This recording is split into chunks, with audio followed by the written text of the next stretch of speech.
I'm back for part 2 of this double program, and oh, those people aren't trainers, they're gonna give me something. Oh, the cleanse tag, which lowers the encounter rate whenever your Pokemon has this attached to it. So, as I was saying, well, I'm just going to talk to those two fellas here. Blah, blah, blah, the departed Pokemon. Nobody really important. The fog is gone. I wonder if she says, or he or she, whatever. I can't make out what they are! I wonder if that person says the same thing if you don't use defog, but yeah, I got the spell tag, which improves the strength of ghost-type moves. Blah, blah, blah, Fantina, regular visitor. Why am I not surprised? Anyway, I was just going to check out those two tombstones behind those people, whether they're male or female or whatever. It's really hard to tell because even when there's no fog, this place is somewhat dark. So I would even say it's darker than Fantina's gym in a way.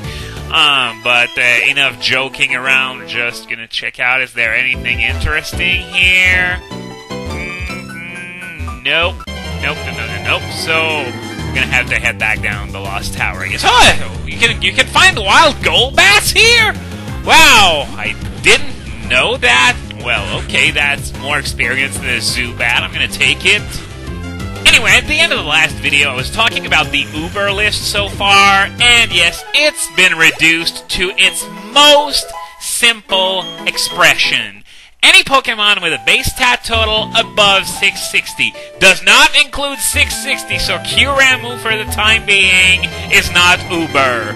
Anything above 660 and it doesn't have a debilitating ability like a Slacking or Regigigas do is Uber. Oh god, I forgot to remove the fog. Well, forgot, it's a big word. I didn't remember that fog had this effect in battle because fog doesn't exist competitively, so I tend to forget about it, at least Crunch Connected. Basically what it does is that it lowers the accuracy of all the moves that you and the opponent use, and it's mostly used as a PP waster, so it's just really annoying. So I'm going to use defog for this floor, and yeah. So the Uber list, as of right now, late November 2010, it's Mewtwo, Lugia, Hoo, Kyogre, Groudon, Rayquaza, Dialga, Palkia, Giratina, Arceus, Reshiram, and Zekrom. Nothing else. But yeah, it just goes to show how huge the power creep is this generation, that you can chop off a third of the Uber list and still have a working metagame. And oh wow, I forgot that item down there. I thought I picked it up, but oh well, it's an oval stone. Nothing really interesting. You just attach this on a Happiny, then level the Happiny up, and it evolves into Chansey. It's that simple. So now we're done with the Lost Tower. So now that we're done with Solaceon as a whole, I'm just going to heal, by the way, since using only one Pokemon for fighting drains your PP pretty quickly. But yeah, I'm done with Solaceon, so it's time to head to Route 210 afterwards. And something that I wanted to bring up regarding Route 210 is that it's part of a really long stretch of land that you can go up and down and up and down again. And it's, oh, we got some graphical distortions here.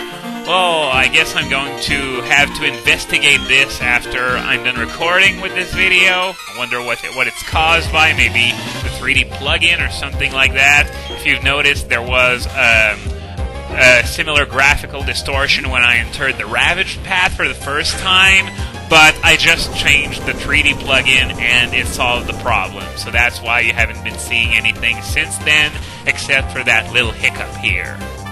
But yeah, there's that really long stretch of land that starts on Route 210, and then it goes down to Solaceon, then to Route 209, and it goes really far into both routes as well. So I don't know how many steps you can take without stopping. It's like 200 or something like that. It's excellent for hatching eggs, and especially if you want to make multiple eggs, it's right in front of the daycare. So you can see whenever there's an egg ready, you can just look how the daycare man is where he looks. If he looks down, there's no egg, and if he looks right, that means there is an egg ready for you.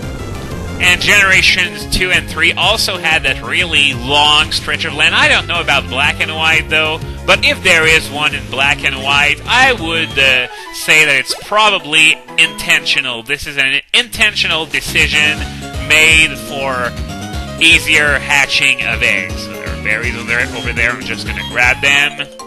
And speaking of berries, since, well, the Dream World is the only way in Generation 5 to get berries, apparently, I wanted to ask you, because it doesn't look like... No, I don't want to plant a berry.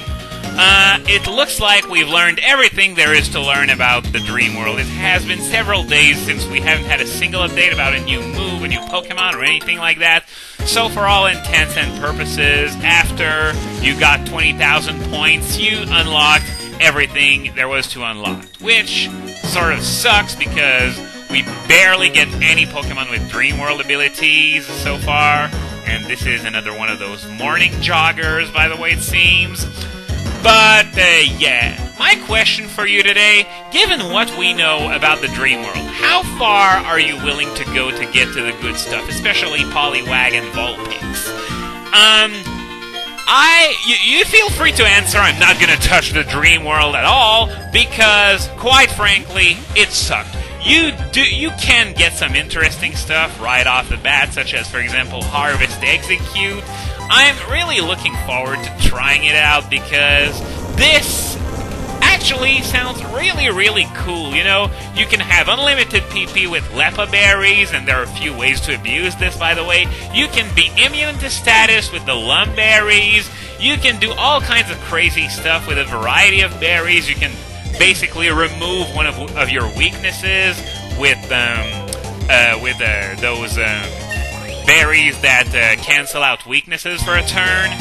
But yeah, I'm not talking about the weaknesses, I'm just asking, are you going to touch the Dream World at all, since it seems like it sucks so much? And if yes, are you going to be a trooper and go all the way to 20,000 in order to get the really good stuff?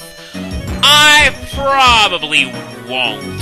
But the problem is that if you want to get something like a Drought Vulpix, it's not going to come cheap, since I don't expect many people to actually go all the way to 20,000. Oh, I think we're getting the Roost TM here. You know, that's something I really wanted. Yes, TM51 is Roost.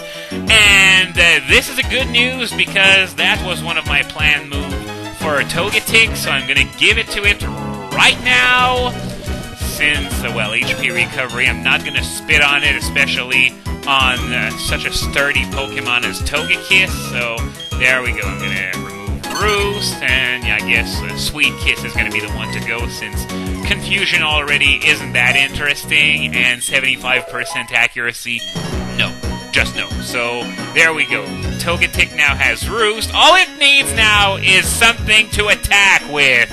And no, I'm not going to give it Steel Wing, because 70 power and no stab, well, off Togetics and Togekisses, non-existent attack stat, that's just asking for trouble. You're going to do like a whole 3 damage to whatever you face, especially since Steel isn't the best attacking type out there. I'm just not going to bother. I'm going to wait for Flamethrower instead.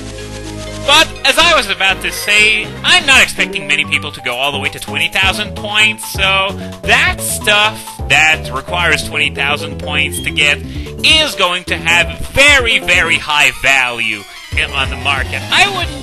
I wouldn't put it past some people to actually ask for shinies in return for a Drought Vulpix or a Drizzle well, not a Drizzle Poliwag, since only Politoed in that line has Drizzle. I don't remember what the Poliwag's Dream World ability is. It's not Drizzle, but it does evolve into Drizzle Politoed, so it doesn't really matter. So, yeah, I don't know if... I'm saying shinies as an extreme example. I don't know if that's going to be the case. But the fact is that the Dream World sounds so tedious, so boring, so repetitive, so monotonous that it just doesn't sound like a lot of fun. I, for one, don't think I'm gonna bother too much past a certain point. Heck, I don't know if I'm gonna see the open sky area because it just sounds so boring! But that's enough of that, since I've already ragged on the Dream World enough. Something that I brought up in Heart Home, but I didn't really get the time to elaborate on it, was the rule set for the next World Championships, where the main rule was that you could only use Pokemon from Isshu. And I, understandably, really hate that rule. If you can get Pokemon from other generations onto your Black and White game, why do they have to restrict it to just Isshu Pokemon? Okay, so I understand that it's going to bring a whole new twist to everything, since there are going to be no perma-weather inducers, stuff like that, so... Oh, no, now I'm confused. Oh, well, not gonna bother switching, because I have nothing else that can attack, really, so I'm gonna try my luck at... Nope, not working, so copycat failed, understandably. Confused, please hit, no, not again, god damn it. Charm and, you know, I don't know what that trainer is thinking here, because Charm and Confusion is a horrible combo. Snapped out of Confusion, alright, but yeah, as I said, horrible combo, because it reduces the damage you do to yourself through Confusion, so it's really counterproductive. In fact, that's the way Swagger works. You confuse your opponent, and if they hit themselves, they're gonna do double the damage that they would usually. And, oh, Wish, well... That's sad, but I'm gonna have to pass up on Wish because I just gave it Roost. And of course, having a Wish Passer would be useful, but I still prefer Roost for the purpose of using it on Togekiss. But yeah, that tournament rule set, as I was saying, well, you have so little choice of what to use. I would expect a tournament that takes place almost 15 years, in fact, after the inception of a franchise, to have loads and loads of choices to choose from, but they just narrowed it down to a select few, and those Pokemon from Generation 5 aren't nearly enough to fill every niche. Of course, it's probably going to allow us to see Pokemon we wouldn't see too often otherwise. Stuff like, for example, I don't know, maybe Waru-Biaru? Still, the point is, I don't like that rule set, but there are a few people who actually are enjoying the possibility of playing in that metagame because of, you know, I've already mentioned it several times before, this whole reboot aspect of Generation 5, where, you know, we're supposed to start anew and stuff, but still, I don't think this needs to carry over to official tournament, especially if... it's not only for the next one. I could deal with it if it's for only 1 year, but if it drags on afterwards, I would have to say, stop it! Let's have one big tournament where everything is allowed, except for Ubers, of course, and then we'd be in business.